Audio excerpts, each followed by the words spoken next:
मी उमेश मोहन खंडूजोडे सातारा।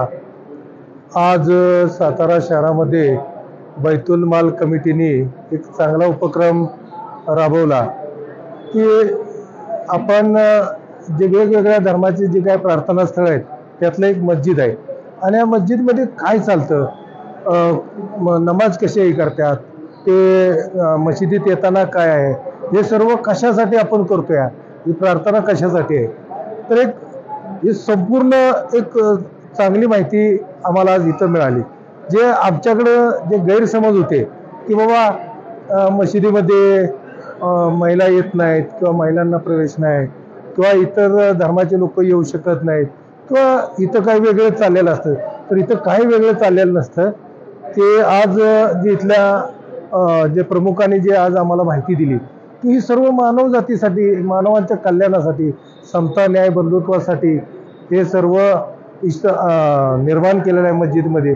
मस्जिदमध्ये आपण ज्यावेळेस येतो तर त्यावेळेस आपला जे काय सर्व आपण काय बाहेर गर्वाने राहतो किंवा आपलं एक फार मोठं आपण स्वतःला काहीतरी समजतो, तर इथं आपण परमेश्वराच्या पुढं नतमस्तक होत असतो।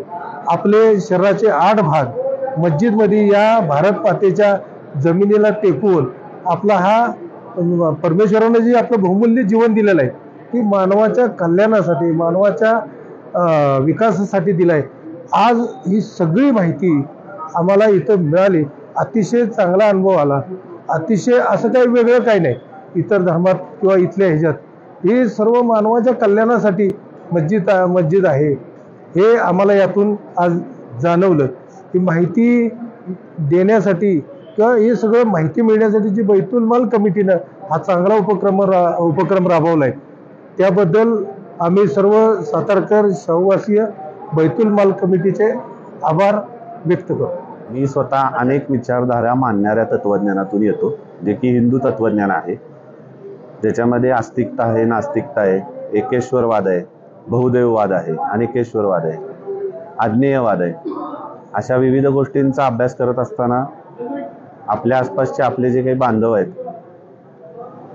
त्यांची जी विचारधारा आहे किंवा त्यांचा जो विचार आहे, त्यांचं तत्वज्ञान आहे, ते कुठल्या तत्वज्ञानानुसार त्यांचं जीवनक्रम पुढे नेत असतात ते समजून घेण्याच्या दृष्टिकोनातून आज सातारमध्ये एक मस्जिद परिचय वर्ग त्यांनी आयोजित केला आणि पहिल्यांदाच मी मशिदीमध्ये आलो आणि या पद्धतीचा वर्ग अटेंड केला आणि पैगंबरीय एकेश्वरवाद काय आहे ते समजून घेण्याच्या दृष्टिकोनातून एक छोटं पाऊल उपलब्ध करून देण्यात आलं, त्याबद्दल सर्वांचा आभारी आहे। ज्यांना कुणाला हा कार्यक्रम आयोजित करावा वाटला, म्हणजे याची प्रेरणा ज्यांनी घेतली की अशा प्रकारचे परिचयाचा कार्यक्रम व्हायला पाहिजे, त्यांना मी मनापासून धन्यवाद देईन की अत्यंत आवश्यक अशा कार्यक्रमाच्या दृष्टीने हे पाऊल आपण पुढे टाकलेलं आहे।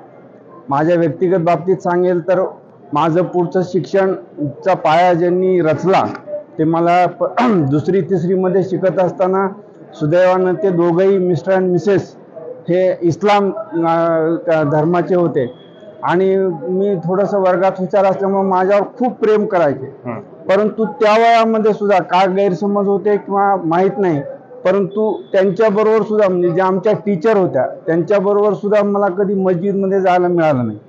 त्यानंतर एज्युकेशन घेत असताना त्यानंतर नोकरीच्या काळामध्ये खूप माझे मित्र बरोबरचे कलीग मुस्लिम समाजाचे होते, परंतु आज माझं वय 65 आहे.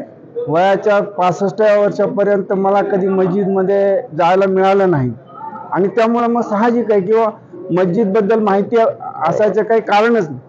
मग यातनं काही गैरसमज निर्माण होतात. त्यातला हा एक मोठा गैरसमज होता की मुस्लिम समाजाव्यतिरिक्त मुस्लिम धर्माव्यतिरिक्त इतर कुठल्याही धर्माच्या व्यक्तीला मस्जिदमध्ये जायला परवानगी नाही. त्यामुळे जेव्हा साताऱ्यामध्ये मी बोर्ड बघितले तेव्हा मला आश्चर्य वाटलं की हा असा कुठला कार्यक्रम आहे की बाबा बोलावून तुम्हाला मस्जिदचा परिचय दिला जावा. तर मला असं वाटतं की अशा पद्धतीचे जर कार्यक्रम वारंवार होत राहिले तर ज्या काय काळाच्या ओघामध्ये गैरसमजाच्या मोठ्या भिंती निर्माण झालेल्या आहेत त्या हळूहळू कमी व्हायला सुरुवात होईल.